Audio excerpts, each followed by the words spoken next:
जय श्री कृष्ण, जय श्री हरि। स्वागत है आप सभी का श्रीमद् भागवत महापुराण के श्रेष्ठ स्कंद की अमृतमयी कथा में।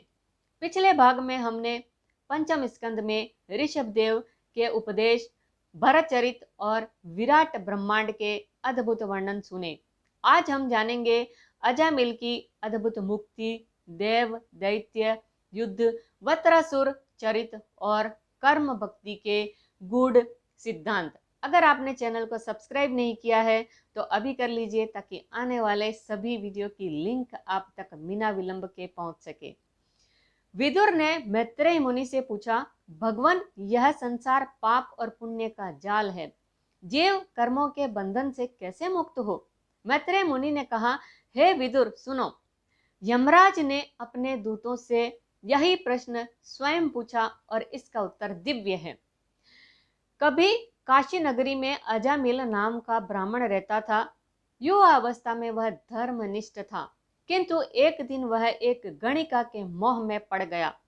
धीरे धीरे उसने यज्ञ, जप, तप सब त्याग दिया और पापाचार में लिप्त हो गया।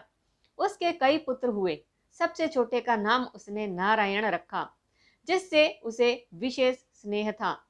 वृद्धावस्था में जब अजामिल मृत्यु शैया पर था, उसने देखा यमदूत उसकी आत्मा ले जाने आ रहे हैं। भयभीत होकर उसने अपने प्रिय पुत्र को पुकारा, नारायण नारायण। यह नाम पुकारते ही भगवान के दूत विष्णुदूत प्रकट हुए। उन्होंने यमदूतों को रोक दिया और कहा, अजामिल ने अंतिम क्षण में प्रभु का नाम लिया है, अतः इसका उद्धार निश्चित है। यमदूत अचंभित रह गए। वे यमराज के पास गए और पूरी घटना कही। यमराज बोले, भगवान विष्णु ही सबके परम स्वामी हैं। जो हरि का नाम स्मरण करता है, चाहे अज्ञानवश ही क्यों न हो, वह पाप बंधन से मुक्त हो जाता है। इस प्रकार अजामिल को जीवन दान मिला। वह गंगा तट पर गया, सच्चे मन से भक्ति की और अंत में परम धाम को प्राप्त हुआ। यह प्रसंग हमें सिखाता है कि हरि नाम का स्मरण मनुष्य को गहन पापों से भी मुक्त कर सकता है।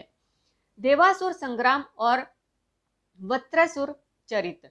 पुण्य कथा आती है देव और दैत्यों के संग्राम की। इंद्र और वत्रासुर। एक समय दैत्यों का बल अत्यधिक बढ़ गया। उनमें प्रमुख था वत्रासुर।